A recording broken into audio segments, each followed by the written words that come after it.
Okay.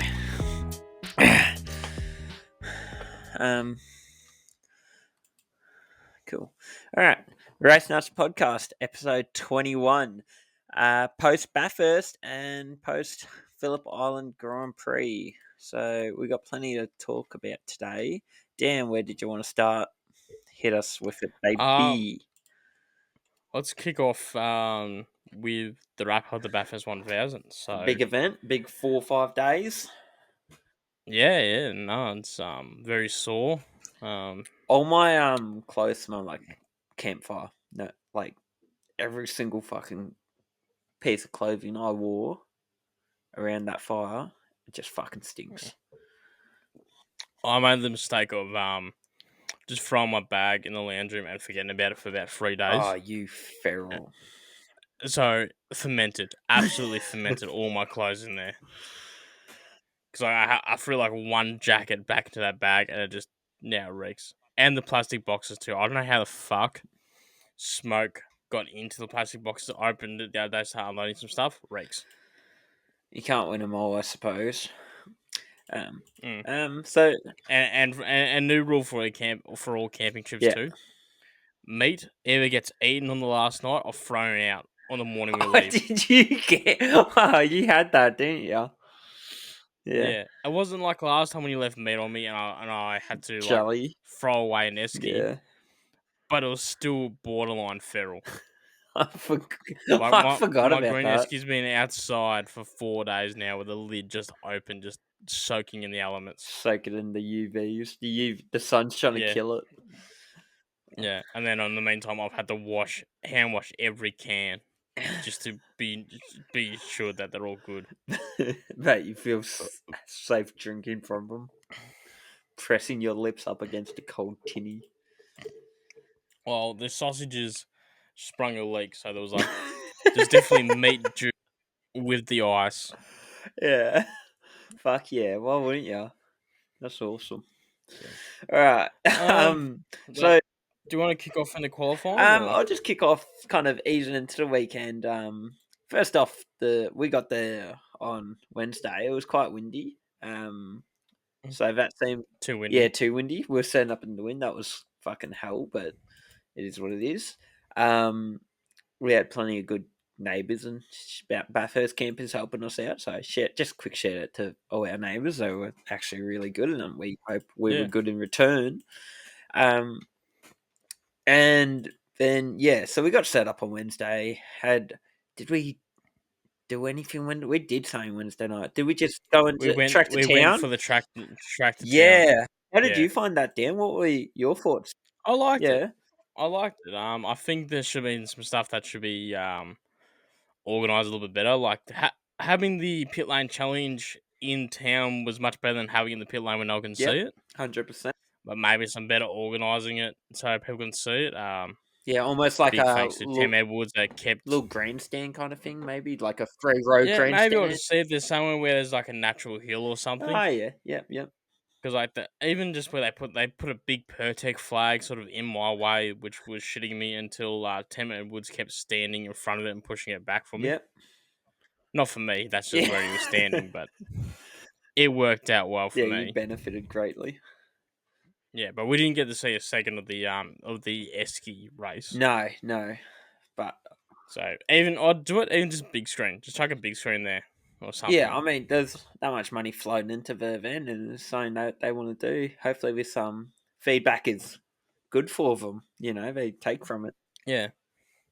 No, apparently 12 Hour's been doing it for years, but the 12 Hour does it like in the afternoon. Yeah. So the turnout's a lot less because if you imagine if it's an afternoon, it takes up your whole day. Yeah, definitely. So that was cool. The track town in general was cool. We got pretty close to when they were leaving, heading back to Mount Panorama. Oh yeah, we did too, and we had a learner driver come up the opposite way of the road, and at like the perfect time as the Gen 3 cars were driving out, a learner driver came up the wrong way. I don't know how the supervising driver, fully licensed supervising driver, didn't like pick out that there was all this crowd Bathurst weekend, and didn't go, let's pull over for like 10 minutes and just not drive into the middle of this crowd. But they did, and in return though, they got stopped by the police. They weren't like being silly or driving fast or anything. And No, they just had to stop because there was race cars in front of yeah, them. and we actually got to walk onto the road and a lot closer to the cars. We were all within half a meter of them. Because of that, and because of some woman who just decided with her fat ass husband that the car's in my way. I'm gonna go stand the road so I'm in everyone's way instead. Yeah, And at that point, we all went, well, fuck it. If Karen McGee and fucking the mountain is going to be in the middle of the road, we might as well be in the middle of the road yeah, too.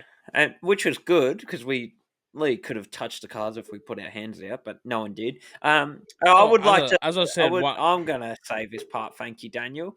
As no, I'd fuck like you. to point out, Dan was toying with the idea of fucking the Bathurst track to town for everyone forever, as he once just said to me, probably not as quiet as he should have, but he said, "One step and we never get this again." Threatening to get run over by fucking David Reynolds or some shit because they think it'd be a funny character to get hit by. Yeah, no, it'd be funny because David wouldn't be sympathetic at all. He wouldn't even be shocked. Yeah, He'd get out of the car to yell at me, yeah, and that's what we want to yeah. see. That's not the content, but the reaction you'd be after. If you're gonna do it to someone, you got to do it to someone who's not just gonna attend to your first aid needs. No, he'll be more pissed about me smashing the intercooler. Yeah, My fat ass legs. yeah, definitely. But like he won't be concerned that I've broken both legs and shattered my spine. Yeah, no. It'd be Well, more that wouldn't concerned be that his problem. I've ripped half the cooling system out of the front of And his he's got car. to use the car in practice. Which is no problem. Yeah, which is no problem because he could do that 3 days later himself. But still, Yeah. so we went. So that was Wednesday. Thursday we did the V8 Sleuth night. Yep. With Tony Cochran And Crumpy and Scaife, which was fucking hilarious. Oh yeah, no, they were good. They were really good. Great bunch of three blokes who have been in the sport. Well, Tony Cochran retired about 12 years ago or something from the sport. But some blokes who shared, I would say, a healthy 20, 25 plus years together in the mix with each other, kind of thing. Around about that, like 15 years or something. And they could talk shit to each other. Like there was no tomorrow, such as Neil Crompton threatening to use Tony Cochran's shoes as the checkered flag. His shoes that were painted like checkered flags. They were checkered, navy and black, and then Tony settled Neil down by saying how Neil just probably like shops at fucking Kmart or some shit. Yeah, that along with the when Cochran was threatening to take away the Bathurst 1000. Yeah. In the late 90s, he's considering taking it to Williamstown Air Force Base. Oh yeah.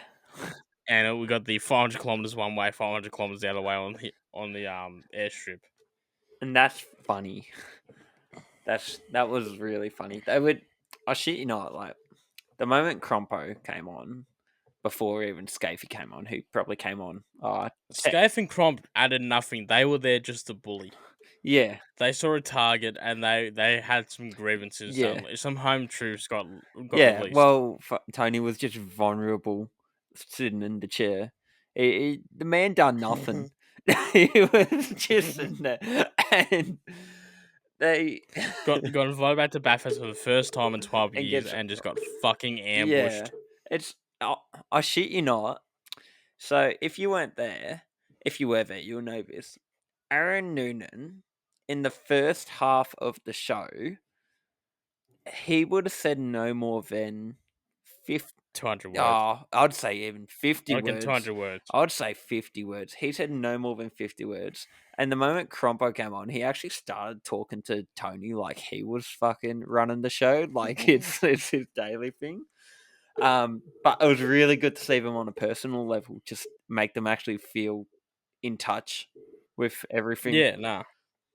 It was good, and I was having a good time too because that was the cheapest drinks we bought all weekend. So I was smashed. Double parking on the Jimmy's. I think I might have triple parked in the I was cooked. It would have all just been a big haze, been a few drinks in for that. It wasn't quite haze level, but it was confident enough for me to pick up a microphone and start asking some questions. Yeah, and slur your way through He answered. it. All right, so And I wasn't more slur. It was more. That's the first time I've ever held a a PA system microphone. yeah, And I got more tripped out by the fact that the words come back to you probably half a second after you say them. yeah, So it's like an immediate echo. yeah. You just got to kind of push So through. you got to like almost like sort of ignore what you're hearing and just totally focus on what you're saying. Yeah. Well, next time when you're up on stage, Dan, you can really take that advice and not pay homage to it, I guess, but take from the experience And be sloshed. Yeah. So leading us into qualifying after the top 10 shootout. And we're doing qualifying. Oh, hang on. Do you want to do qualifying before top 10 shootout or? Only because we got a couple of notable crashes there. Your notable crash. All right, hit it. Well, we're going to top 10 shootout in a second, but big notable crashes here is David Reynolds, as I mentioned before, decided to delete the front and rear of his tradie Mustang, tradie Don't Camaro. need it quicker without. Nah. So that was an all-night rebuild for Team 18, and the car is actually a write-off. The car was safe enough and raceable enough to race on Sunday. Yeah. But was down on time. The whole race. So You're gonna have a moment. I'm gonna do that part again. You should, because all I can hear is you swallowing.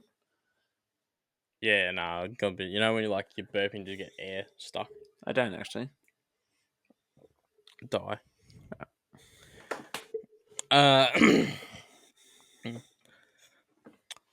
So yeah, that was a rebuild for Team 18 overnight on Friday. Which I'm gonna do that again. So was it? Fuck. You shit right, mate. I'm gonna do a lot more of this later when I go record that video. You should. So yeah, that was an overnight repair. Fuck you. So that was an overnight repair for Team 18. The car's a write-off. It's been already been swapped out for a new chassis ahead of Gold Coast. But they did manage to repair it enough for it to be safe to race and just to get through the weekend. But the car had no pace. I think it might have been the last running car that didn't have a major issue throughout the weekend. So that led to a short red flag, followed by another crash of what's his name? Scott Pye. No, he was on Friday practice. Sorry. Will Davison. We should talk about that. Will Davison. Sorry, I was got stuck on the Davison part. Yeah, so Will Davison did a near carbon copy and crashed at the same part of the track. Again, big overnight repair as well. I think they managed to save that chassis, but they had to cut a whole corner and weld a whole corner of the chassis back into it. Yeah, and I called it on the Friday that we'd get the time lapse videos like 10 o'clock on the Saturday. Day. And that we did. We got time lapse videos. It's like a content creator's dream of time lapse in a full car rebuild. They just put their little GoPro up in the corner and like rub their hands together. Time lapse video. So, yeah, I don't know if this 17 is going to be replaced for this weekend. Definitely replaced for next year, but D. Johnson normally builds 2 new cars every year anyway. So it's only going to do 4 races until it's done, if they continue with that chassis. But that's I'm just looking for any notable people that didn't make the top 10 shootout. When we're looking, Ryan Wood, quite notable, he didn't make it. Obviously, Will Davis didn't make it. Both Thomas Randall didn't make it. David Reynolds didn't make it. Mark Flossie didn't make the top 10 shootout on probably what will be his last qualifying session as a full-time driver. Yeah. My mouse just died. Awesome. Get your shit sorted, mate. Bro, piss off. You want to jump us into top 10 shootout? So I don't actually have it up due to my I do now. my So I'll go reverse top 10 reverse order from 10th to the first. So we have Adrian Highgarner, Chaz Mostert, Anton De Pasquale, Matt Payne, Jack LeBrock, Will Brown, Richie Stanaway, Brock Feeney, Cameron Waters, and on pole, Brody Kostecki with 205.512. Kostecki seemed to put a lot of effort into heading his tyres up, which that seemed to was make very all the notable. Yeah, difference. Yeah, where a lot of drivers just did the normal stuff and then went for it. Because Matt Payne sent not Matt Payne, sorry, Richie Stanaway sent a really good opening lap. yeah, When he started his run, yeah. and then a lot of drivers went doing a lot of tyre temperature stuff, except for Adrian Highgarner, who blew it off the road at turn 1. This is actually his first top 10 shootout at Bathurst. Yeah. The man bit him hard there. Nah, that was all on him. It was. That was all on him for but he was running off a he turn was 1. all excited, and he did a great tire warm up procedure too, like Kostecki. So he would have been hoofing, but yeah, he just got too excited, I guess, and just made a mess of it. But you you learn, you go on. Yeah, but in the end, as the final runner being the pole division, no, sorry, it was not the final runner. He was the fourth final runner. Kostecki just set a time that was unbeatable, which is his time's 0.131 quicker than Cameron Waters. Yep. So now we jump into the race where we're going to have next to nothing to talk about because nothing happened. Yeah. As is religion, I actually think I snoozed a bit during this race. You did several times. Nodded off. You weakling. Lucky I wasn't a victim to the can scam. Which I hope Dan will put a photo up in post edit now. If I can find it. So yeah, just fuck all. That's it. One safety car. 3 quarters into maybe like the last 30 laps into the race. 135 or something was the safety car, and that was the safety car for Matt Payne. Garth Tander's number 19 in the wall. The gearbox gave up at the cutting and put him into the wall. Yeah. And that was really it. Like, there's nothing really notable that happened. People just plodded along. Kostecki won. Shout out to Chico as well for picking one hell of a race to back. They picked the right one. Well for him. On top of that, so yeah, we got Brody Kostecki and Todd Hazelwood are now Bathurst winners. Todd Hazelwood's first win in Supercars as well with that Bathurst 1000 win. Yep. Brock Feeney and Jamie Whincup second. Will Brown's Cup Pie third. Will Brown's Cup Pie take out the unofficial Endurance Cup, which means if it's next year, if this was this next year, that would be a big deal, and we'll get into that later. This is the fastest ever Bathurst 1000 too. The first time ever the 1000s clocked under 6 hours with a time of 5 hours, 58 minutes, and 3 seconds. Shit. There you go.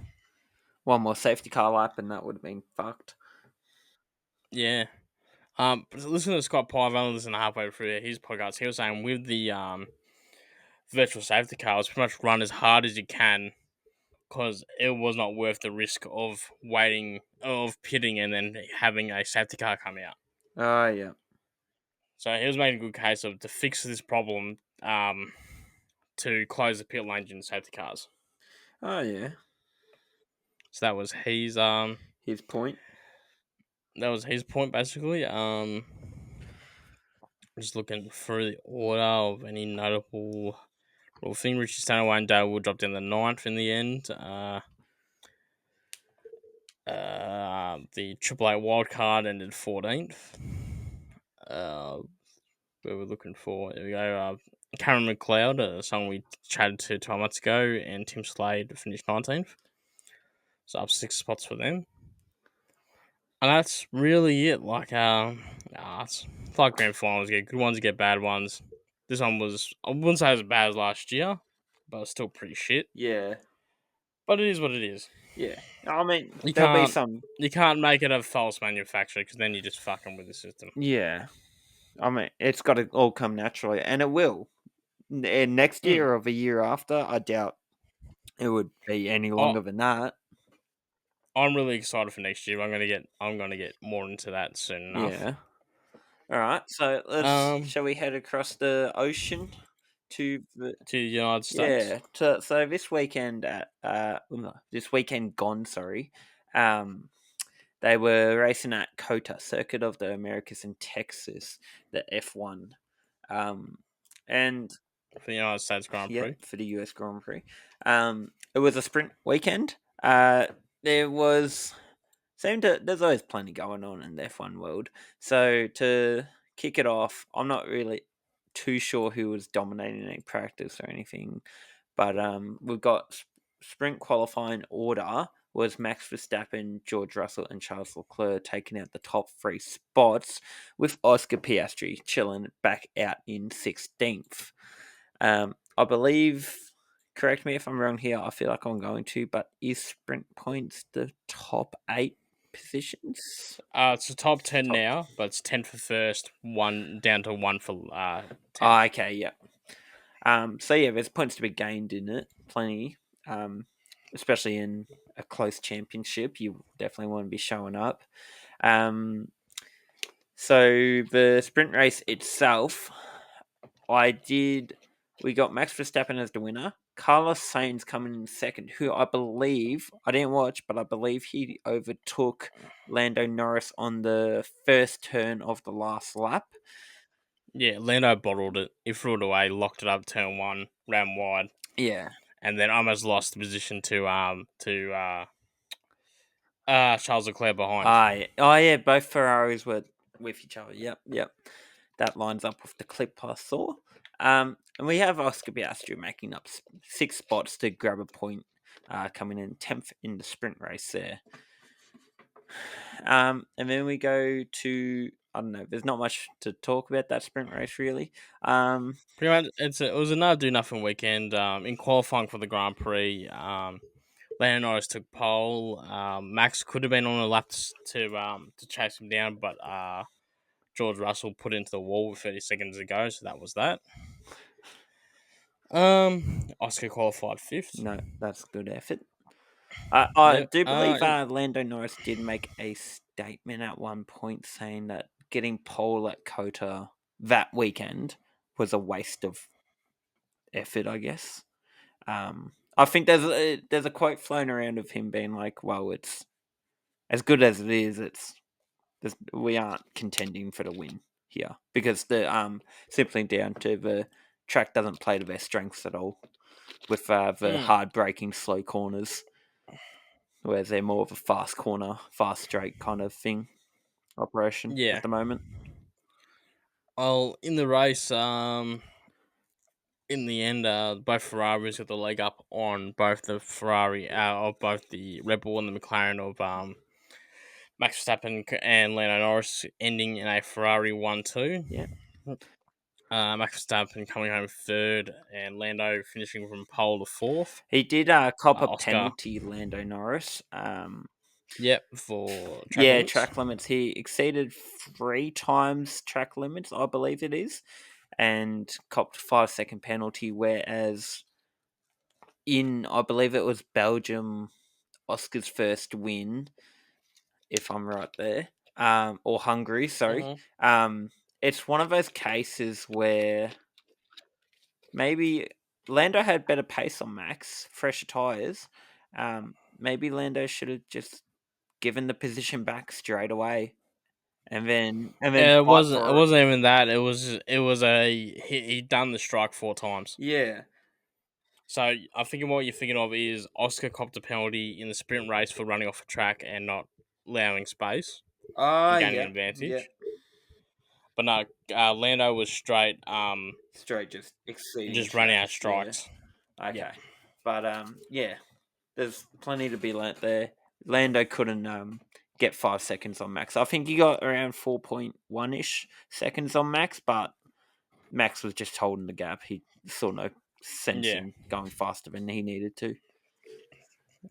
Did you see the photos of the wacky trophies they were meant to have? I have not at all. Actually, I didn't even know that was They had these remotely a thing. wacky, like, giant Lego looking trophies. And I initially thought it was to celebrate their new partnership with Yeah. Lego. At the last minute, Formula One pulled it because Lego and Disney threatened to sue over copyright infringement. So they just got like the Polar Award lap, the Oh, the Pirelli the tires. little Pirelli tire. That's what they got instead for trophies. Because like in the last minute they had to pull the trophies. Yeah.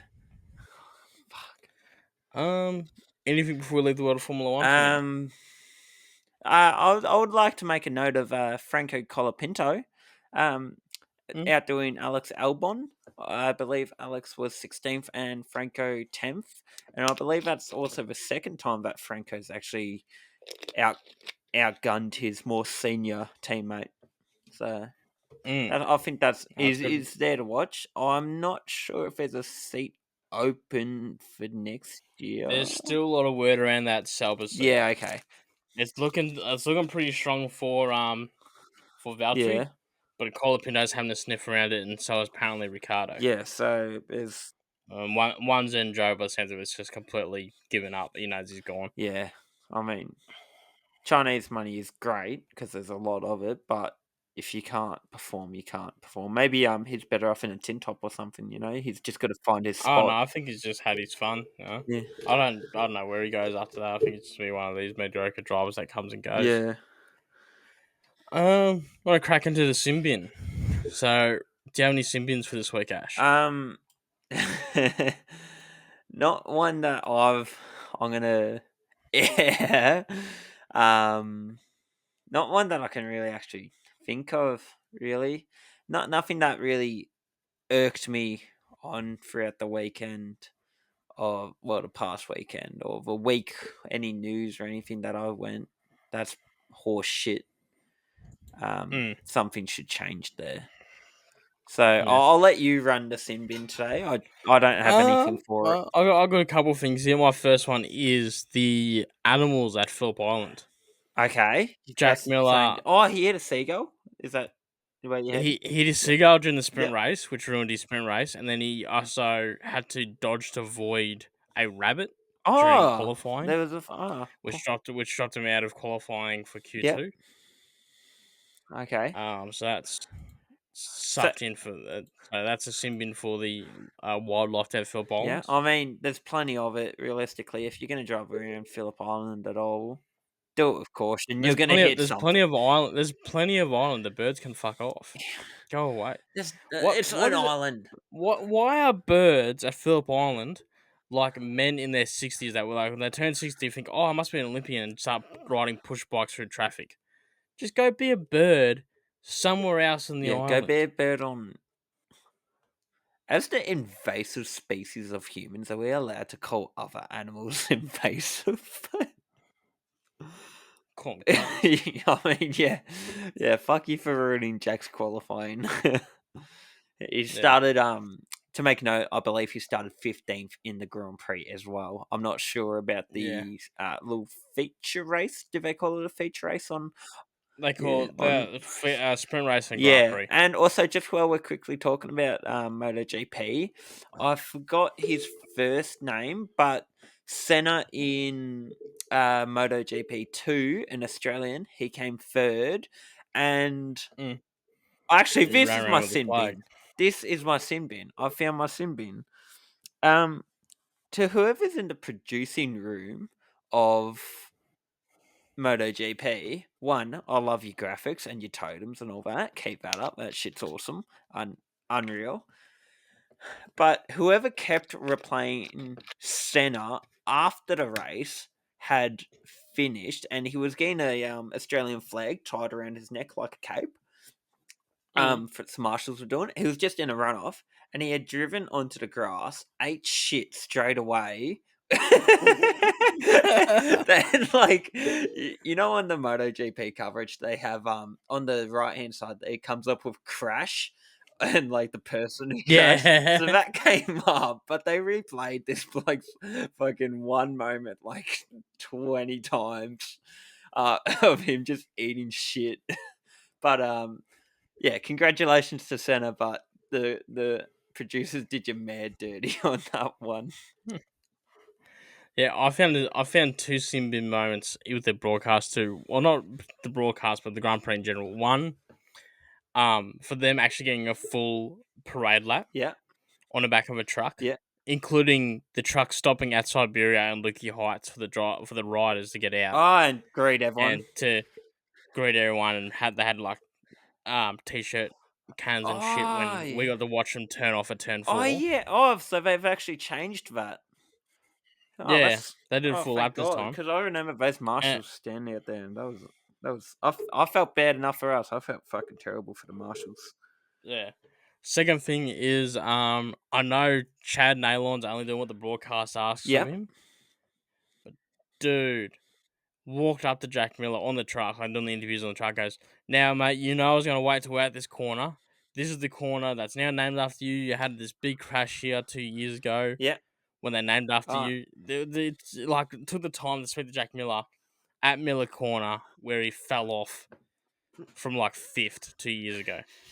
I actually remember us watching that. Yeah, Chad. Sometimes you got to go rogue, mate, and tell the people in your earpiece to fuck off and like give some love to the only Aussie on the grid. Next on my sim bin, the gazebo that broke, the gazebo, The Jesus Christ, gazebo the grub grubs. that, yeah, the grub that took the time out of their busy nights to break our gazebo. Yep. Fuck you. Yep. Next year, there's a pre-warning. Next year, I'm bringing a deep cycle battery, a shovel, and alligator clips. If you touch my gazebo, you will be lit up. I won't dwell on that too much because I've already yelled about it Yeah. enough. And then finally, the Erebus mechanic or now former Erebus mechanic who made a dickhead out of everyone by being a cockhead. It's So yeah, like all the best with his mental health or whatever's going on there, but made a right fucking sorted out, champ. made a right fucking mess of the Bathurst celebrations. Yeah, and I feel bad. So quick recap of what happened. Erebus came out Monday morning Yep. saying one of their mechanics got Yep. attacked. Police Which is investigated. believable in Er- the context of how yeah, Airbus have been. yeah. Barry blew up. Even Barry apparently went to the point of messaging a few journalists claiming that this is because of them and their anti-Erebus sentiment. Yep. And put up a bit of money to go towards anyone that had information that led to an arrest. Yep. Just for 7 News to get the footage revealing said mechanic punching himself in the face with no one else around His besides misso. a woman that I'm presuming that he's missus. Yeah. So now, said mechanic who was only hired prior to the Sandown weekend has been sacked by Erebus. No further comments been made by the team. Yep. And he has been charged by New South Wales Police on 1 count of false accusation and 1 count of assault on the woman, which was he must have whacked her or hit her a something. couple Yeah. times, yeah, to make to go with the story. So yeah, screw you, mate. Everyone jumped to Erebus' defense, including I feel like this is one of the rare times where Erebus did the right thing Yeah. and jumped like anyone Yeah. would. Any boss would jump to the defense of their employee just to be made an idiot. Yeah, that was really silly, and I hope old mate reflects harshly on that, on himself, and for that, and Mm, comes a better person because of it. But it's just not on to start with. But no, having said that, regardless, violence isn't on in our sport unless it's between two no, drivers it's not. hashing it It's out on the track because they fucking ran into each other or some shit, and they're all fierce and shit. no. No, there's no spot for abuse or anything Yeah, in our sport. it's just But just kind of shit. We all came together over something to say no, not happening yeah, here. Just to be all made giant yeah, idiots made a fool of of us. each other. So that's you happy with that sin bin? Yeah, I'm happy with that. I'm just pulling up the next thing. If Supercars website wants to work with me So, and not against me. are we heading towards the Erebus pub fight, or is that? Nah, we'll skim that off. We should really put that in before the sim bin. Okay. We sort of just did 2 for 1s over there. Okay. Let me just track this down real quick. Yep. I just want to have the calendar in front of me before we start talking about it. I'll occupy with my ASMR of glue tack. No. Right, I got it. So, first bit of news, we finally have a calendar for 25 supercars.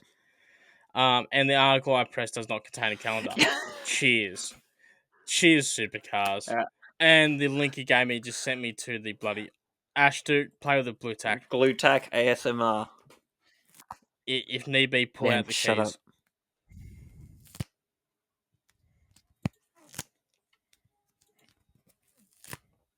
If this is another article, that does not. Okay, right. Alright, glue tack ASMR over. Thank you for joining me today. Right, so I'm just going to run through we got a bit going on here because we got a new format and all this stuff to get into as well. But I'm just going to run through next year's calendar real Hit quick. me with it. We're kicking off with Sydney Motorsport Park. Now, I did see this mentioned on all the graphics as opening round. Now, who the fuck is starting It's not this like opening round shit? it's Stop not like the Olympics, the opening ceremony. I reckon that's what They're not. got the idea from. They haven't gone full AFL where AFL's like opening round and then round 2 was also called round 1. So like opening round then round Shit, 1. that melted my brain just in that. Hey, it almost ruined my footy tipping. So they haven't gone full. They haven't gone full down that alleyway. It's now just called opening round then round 2. But anyway, so opening round 1. I'm not doing that. Round 1 in Sydney at Sydney Motorsport Park. It's gonna be a night race. In February 21 to 23. Yep. Then round 2 in Tassie. That doesn't look right. What's going on here? No, I feel like that's right because I'm pretty sure they're staying a lot more. I'm reading the Super 2. All right, so Damn it. I will continue. Back to ASMR. ASMR, he's back. My mistake. Then shut up. Right, It's ASMR time. Right, okay. Right. Okay, so we covered Sydney then. Round 2 at the Australian Grand Prix. If you want to go, sell your house. We pretty much had to sell on your hope of buying a house to buy Grand Prix tickets. So the Australian Grand Prix, March 13 to 16. And then round 3 in New Zealand at Taupo, April 11th to 13th. Round 4 in Tasmania, May 9th to the 11th. Yeah. Tragedy. What did I say? That was round 4. Round 5, Perth. June 6th to 8th. There's going to be the last round at Wanneroo before the new street track next year. Not next year, the year after next. Then we have Darwin. June 20th to 22nd. Townsville. July 11th to 13th. Ipswich at Queensland Raceway. August 8th to 10th. The Bend for the first Enduro. 12th to 14th of September. Bathurst Traditional, 9th to 12th of October. Gold Coast, 24th to 26th October. Sandown, not an Enduro, 14th to the 16th. And then Adelaide, capping it all off on the 27th to the 30th of November. So that's 13 rounds with two set rounds within the same month of each other. So we're getting a little bit more closer calendar next year. Lovely. That's beautiful. So rolling into Bathurst on the Wednesday, so media day for everyone and everything, all the teams, supercars. This is before the track to town as well. We actually we were gonna go have a crack at a lap of the circuit, just try our luck for shits and gigs. There was no chance. There probably never was. But we had actually seen a bunch of people gathered for, well, we didn't know until we walked up on ourselves, parked up, went over, and they were announcing the new Supercars championship format going into next year. So, my very minimum knowledge of it, which Dan will expand on in a moment, is there's a Sprint Cup winner off the first however many rounds, an Enduro winner, and then it goes into, and those two winners are off into the championship fight, essentially, off the top four or some shit. But yeah, I'll let Dan take it from here, as he read a horseshit amount on this, and like his brain just did that to it, wrapped around it. Yeah. So as you said, the championship is going to be split into 3 parts of the season. So the Sprint Cup, the Enduro Cup, and the finals. The Sprint Cup will consist of rounds 1 through to 8, with every round but the Australian Grand Prix having 3 races. So we're going to see 2, well, technically 3 formats, but really 2 to worry about. So we're going to see let me just pull up my notes here, so I'll get the correct one. When we're looking here. Yep, so first, we'll either have the 500 configuration format, which will consist of one 100-kilometer sprint race on Friday night or Friday afternoon, followed by followed by. Sorry, I'll skip the line here. Followed by 2 200-kilometer refueling races on Saturday and Sunday, or the Super 440 format, which consists of 2 120-kilometer races, sprint races on Saturday, and 1 200-kilometer refueling race on Sunday. So that's all except for the Australian Grand Prix, which will consist of 4 non-stopping sprint races at Albert Park. So the points are the same for every race. For every race throughout the season, besides the 2 endurance races, there will be a 5-point bonus. 5 bonus points for anyone that scores the fastest lap within the top 15. Yep. And at the end of round 8, whoever's leading the championship will be dubbed the Sprint Cup winner. They will be given they'll be guaranteed a spot in the finals later in the year and given 25 extra points during that point, which I'll get to in a minute. Then we move into the Enduros. The Enduros work the exact same as the old Pertec Enduro Cup, except this time it'll be over the bend, and of course the Bathurst 1000. At the end of the Enduros, again, the winner of that will be crowned the Enduro Cup, guaranteed a spot in the finals and 25 bonus points for the finals. This is where it gets spicy. So now we consist into the finals. Now the finals are going to have 3 rounds: Gold Coast, Adelaide, Gold Coast, Sandown, and Adelaide. Gold Coast and Sandown are going to have 2 250-kilometer races. Ahead of that round, the top 10, including at the top 10 of the current standings, will have their points reset. Now, this is where it gets a little bit confusing about the Sprint Cup winners. If the Sprint Cup winners are outside the top 10, then they'll become the 10th. Or if there's 2 of them outside the top 10, they'll become the 10th or the 11th. If they're both within the top 10, they're just part of the top 10 anyway. So that guarantee thing only really works if you've fallen out of the top 10. So at that point, sorry, I lost myself a little bit here. Making this video is going to suck for me. I don't think we're doing it tonight. So just let me re-get my notes here because I don't want to mess up the points here. Here we go. So coming into Gold Coast, the points for the top 10 drivers in our finals, or the finalists, will be reset to 3,000 points. This is done because 11th can't get anywhere near 3,000, so this will pull the whole field clear of the regular drivers that haven't made the final series. So they're all reset to 3,000 points. Then whoever's leading the championship is given an extra 150. Second's giving an extra 120. And then all the way down the order, an extra 96, 78, 67, 66, 57, 48, 39, 30. And then finally down to 10th, that gets an extra 21 points.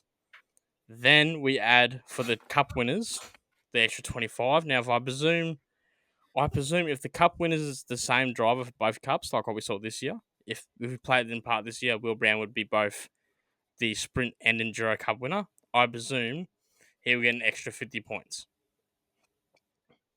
So now we go to Gold Coast. And the bottom 3 of those top 10 drivers, ones that lead Gold Coast with the bottom 3 amount of points, are eliminated. Unless they win one of the 2 races. In which case, the next driver above them is eliminated, and they are guaranteed a spot in Adelaide. Not in Sandown, in Adelaide in 2 rounds' time for the final. So now we move to Sandown. We're now down to 7 drivers. The top 7 or if they won one of the 2 Gold Coast races. Again, the points are reset. This time, they're reset to 4,000. Again, so we'll reset the 4,000. Again, the leader gets 150 all the way down to 7th. They get 48 points. This time, no bonus points for the cup winners. It's even for everyone. It's even across the point of depending where you are in the championship. I think I'm standings. gonna fucking stroke out. This shit is so much. Nah, it's like a lot to digest. I'm enjoying it. I read the end of this. I was like, I'm on board. Yeah, I love this. I like the idea. It's complicated and it's I like annoying. the idea, but holy fuck, I need a visual. Yeah. Well, let's stand by for next week, mate. You might have a visual then. So, like I said, everyone's reset the 4,000 points because that pulls them clear of the drivers that dropped out. And the championship leaders get an extra 150. All the way down to 7th, that's given 48. So there's still a little bit it's not everyone's put straight on a straight edge. There's still a little bit of, if you lead the championship, you still get a little bit of an advantage for all your good work. And Sandown, pretty much same setup. The bottom 3 drop out unless you win one of the 2 races. So we could see a scenario next year where if you win, if we get 4 different drivers that win each one of those races in the top 10, it's got to be the top 10 drivers. So if you're one of the regular drivers that wins a race, good on ya, but it means nothing for the championship. At least at least for fighting for it. You got to be in the top 10 and win the race to be guaranteed a spot. Or at the end of Sandown, be in the top 4. So only 4 drivers proceed to Adelaide in championship connection. So we got a top 4, wherever they be. Let's say 3 drivers won 3 of those races, and then plus 4th or whoever's next behind them. So we roll into Adelaide. Adelaide has a different format. We go back to the 440 format where we get. You did say different format. Great, that's awesome. Love change, more change. No, well, it's back to the format we saw earlier in the year, the 440, which is the 100-kilometer on Friday, and the 200-kilometer races on Saturday and Sunday with refueling. Now, into this round, again, the points are reset to 5,000. The championship leader, let's say Will Brown, for example, gets 50. Brock Feeney, for example, in second, will get 30. Chaz Mostert in third will get 15 extra points. 4th gets nothing. 4th is just flat on 5,000, which means the gap coming into Adelaide, the gap between 4th and 1st is only 50 points, which in Supercar land is fuck all. I think 30th gets 20 points if there were 30 cars running. So now that's it. There's no more bullshit after this. They roll into Adelaide with those points. Whoever rolls out of race 35 with the most points will be champion. And it is mathematically impossible.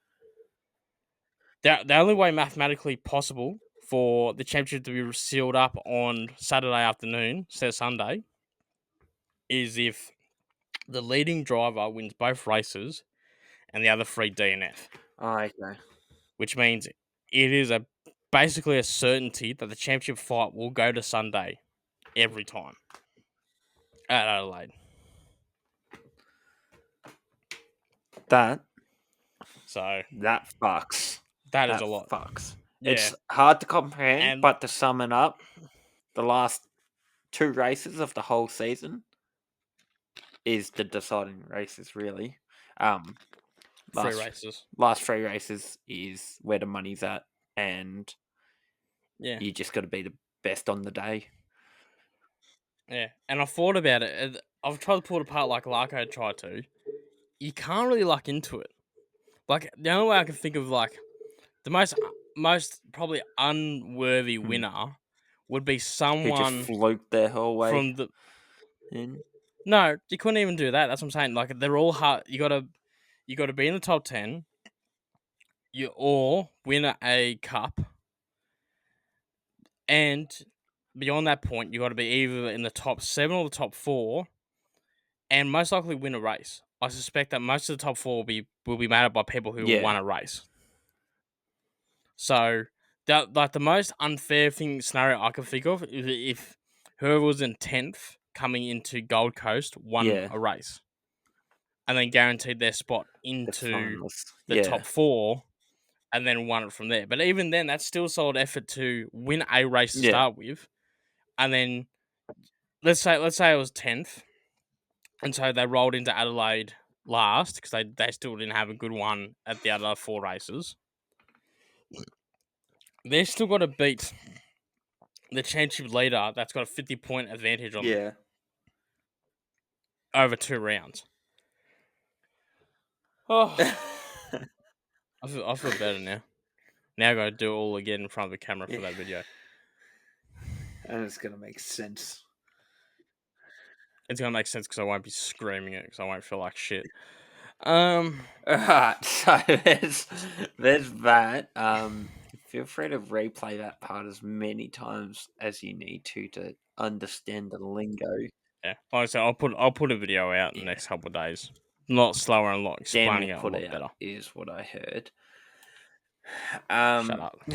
So we're gonna move off that mindfuck to Race of the Champions coming to Australia. Now, call me silly, call me dumb, but I don't know what the fuck the Race of the Champions is, so I'm gonna Google it. Basically, it's just like they bring all these championship drivers in from like they make up pairings of 2 from in nationalities. Yeah. So you used to see Sebastian Vettel and Michael Schumacher pair up a lot, and now it's Sebastian Vettel Yeah. and Mick. Stuff like this. It's never been like a huge thing. I think this is one of the first times it's come back since COVID. So it's normally like a bit of rally track. They would normally do it in the stadium, a bit of rally cross, a Yeah. bit of karting. Just all a bit of fun. I Ah. love that all the Australian networks are deliberately leaving out Mick's name. It's like, 4-time world champion Sebastian Vettel and Schumacher coming to Yeah. Australia, and everyone's going, Michael Schumacher's back. Like, no, it's his son. Fuck you, Channel 7. Put his full name in. Actually, looking at it, Sebastian Vettel's done well. So he's participated in 11 of the Rocket events. One-time winner of the Race of Champions, and then 7-time winner of the Rock Nations Cup, which I'm not too sure what the difference is there. Yeah, I don't know what any of But that means. Jamie Wincup's also had 2 participations in the Rock. 0 wins for him. I'm not sure if he hasn't podiumed, I don't believe. Who do you reckon we're putting in this year? Like, Ricardo's a shoo-in. If you do it, Well, I he's reckon done he's it a before, shoo-in. so it wouldn't be unheard of. Well, done. It's not like he's Yeah, busy. he's got a lot of free time. Yeah, He's free. He's Yeah, got time. So who are we putting with him? It had to be someone from Supercars. Can't have. I Oh, would pitch in no. SVG if I could, but he is a busy Can't. man. Can't. He's Kiwi. Okay, so we're going for an Aussie. It's got to be Aussie. It's got to be teams of the same nationality. I feel like Oscar would be too busy because this is the weekend before the Australian Grand Prix. Yeah, but that means they're already in town. Yeah, but Australia's already the busiest race for the Australians. Ricciardo always said he hated Australia.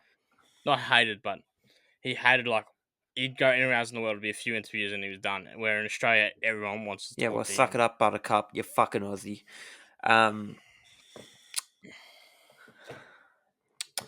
If I put forward an Australian team, you really... I would put in Toby Price, and I would put in someone else who can seem to drive everything. I would maybe go like Kostecki or something, or I was about to Cam. say I'll throw in a Yeah, bush. Yeah, Cam would be yeah, into it too. Yeah. So I feel like you really throw a dartboard at the supercar field. I think they would all be yeah, down for it. yeah. Absolutely. I mean, they're pretty free as well. 13 race weekends in a year, so. Yeah. Well, Or that and Chaz. Maybe Chaz and the- Toby Price. They'd be good maybe. personalities Yeah. together, if nothing else. Yeah. Again, though, weekend before Adelaide, before the Grand Prix, They'll be right. and you got to remember too, their weekend starts earlier. They got to do. I was going to do an interview.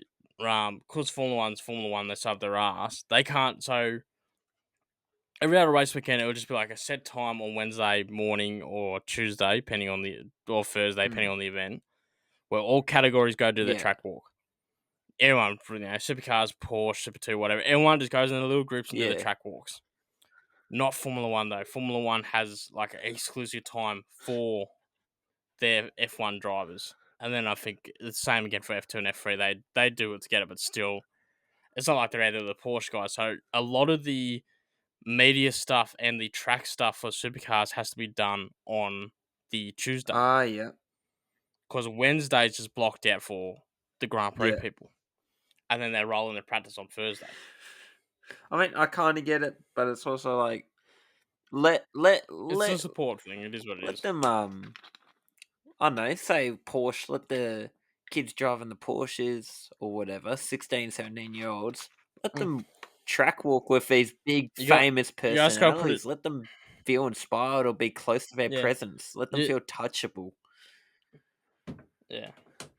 You can also imagine though, a lot of teams too would be like, do I want to put like Dick Johnson's just paid some good coin, I can imagine, for Yeah. Kostecki. Second round in.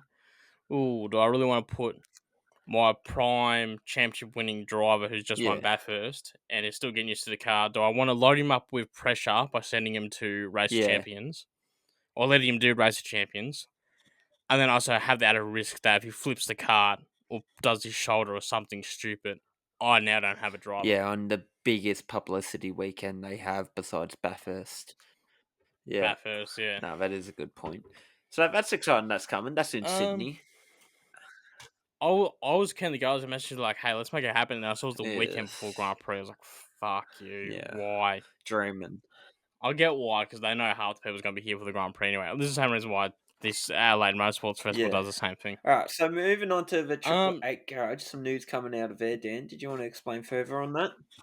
Yeah, they're just they're returning the Yeah. Super 2, which they took a couple years out after Brock Fenny won the title in 21, because I was there at Bathurst 21. So this is their first time, I think, coming back. No, sorry, I tell a lie, because they had Declan Fraser in 22. So they've nicked. I'm just pulling up the article to get the names of the drivers. They've nicked Jackson Walls and Ben. Oh man, tough name. Gumersall, Gomersall, Gumersall, Ben Gumersall. That sounds about right. I believe these are both graduates. No, sorry, Wall is. Sorry. Wall's currently sitting third in the Porsche Carrera Cup standings. Yeah. And he had a couple of wins at Topol and Sandown, while Gumersall, Gomersall, I reckon it is. I don't know. I'm gonna find out. I'm gonna meet him one day and find out something completely different. Yeah, he's competes in the current Toyota 86 series. Yeah. So that's good. Apparently, they're buying a couple of old Gary Rogers cars because they don't have any Super. That was the big downfall of their Super 2 program, was their cars for their Gen 2 cars have already been sold to private collectors and whatnot. to private collectors and stuff. So, like Brock Feeney's is in Adelaide. He did a trial run in a few weeks ago at the new One Nation circuit. Yep. And then SVGs is in a private collector somewhere, and you got to remember that's the most winning chassis ever. That chassis won 3. What am I thinking? 21, 22. So yeah, it won 2 titles and 3 Bathurst. 2 Bathurst. Sorry, so 2 titles and 2 Bathursts, plus all the other races around that. So that's literally the most winning chassis in supercars history. So that's never going to touch a racetrack again in Yeah. anger. And actually, I just brought that. That's my model turned up Well, yesterday. My 2022 Bathurst winner. Look at you go, mate. Getting your models. Look at me go pissing away my money. That was you know how Combank fucked up a few days ago, and some people got double charged. So I'm just gonna say it right now. I spent $5 on model cars. Weak effort. Hey, most of my pre-orders, there's a lot more money to come out of that. But out of all the things for Combank to suddenly double charge me on, it had to choose that. I wake up to a notification on my phone. You are negative $480. I was like, what the fuck have I brought? 400. How big was last night? Yeah. Oh yeah, it was a Saturday morning too, so I was like coming home from the pub. So, oh man, yeah, that was rough for a few hours until I figured out what the fuck was going on. Oh gosh.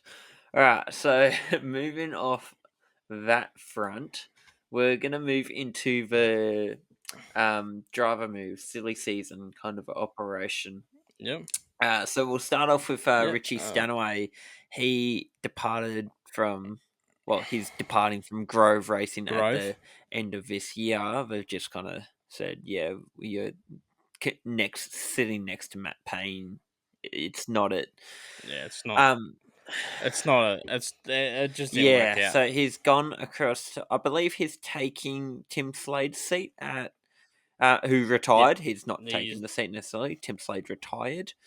Yeah, but it definitely gets that feeling of retire or be pushed. Which one do you want? So Stanaway's gone across to there to hopefully find a car that he can really work with and get top 10s consistently throughout the whole season.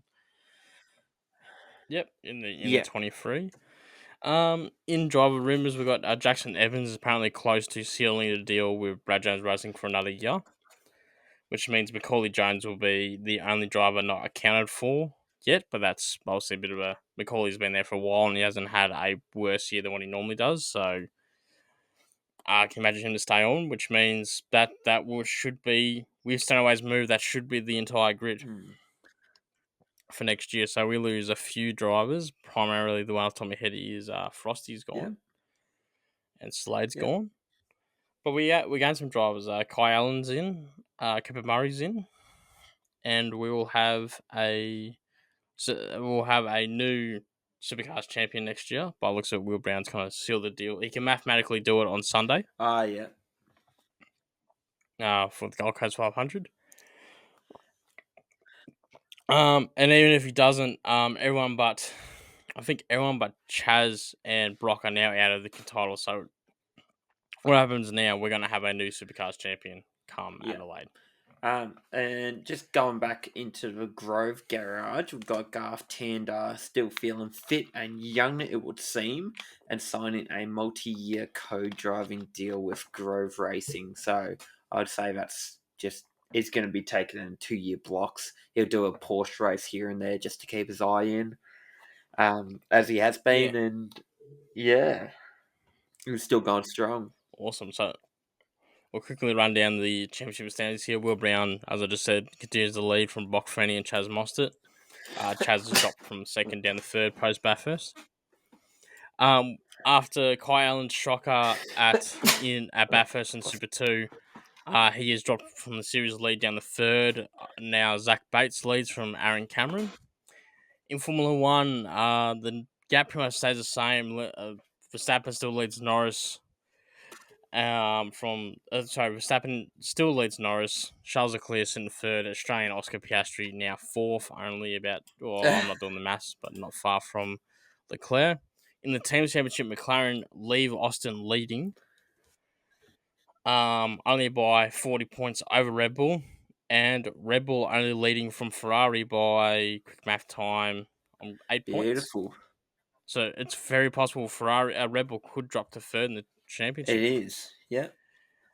Looking ahead, also we've got the Gold Coast 500 this Yeah. weekend. Also got our mate Adam in the 4SS kart, Oakley Club Day. I believe he's looking at doing that. I'm trying to talk him into giving me a test day in his kart as well, because we've got the 2-hour enduro coming up. So I probably need to drive his kart to not eat shit. In here, oh, you're doing the enduro Yeah. in his So car. that's some exciting news. Does that mean you need to get a race I suit need to and get a stuff? race suit. That's it. And I'll just run a temp license for the test days and the race day and shit. And I'll Yeah. be the biggest co-driver happening. I'll be the coiest of Mm. coes. Fucking probably a second off Adam's pace. Hopefully not a second, but Yeah. maybe a few temps. I know to get time to come down to the Yeah. track about him. I'm always so Busy, busy. busy man. But yeah, there's not much Yeah. more than that to look out for. We got Mexico City too for Formula One. Beautiful. And I'm sure IndyCar's racing somewhere, but no one. Not IndyCar. I'm sure Formula E is racing somewhere, but no Probably one in the middle of cares. a city for a warehouse or some shit. Yeah, for some reason it'll be like the dumbest half streets in the ever. warehouse, half out of warehouse, just by the dock passing the fishermen who were coming in with all their crawfish or some Yeah, shit. mate. Well, mate, before we wrap this up, any final thoughts on anything we've spoken about? Not really. Just plenty going on, I guess. A lot of change to come next year. Would be. Yeah, and I'm excited for it. I'm on board now. Yeah, just I think there's a lot of good things happening in the world of racing at the moment, and not too many negative things. So people are doing well within the sport. You know, they're trying shit. If it doesn't work, it doesn't work.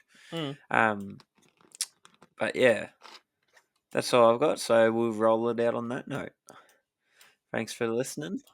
Well, I feel like shit, and I'll talk to you Have a later, good mate. one. See ya.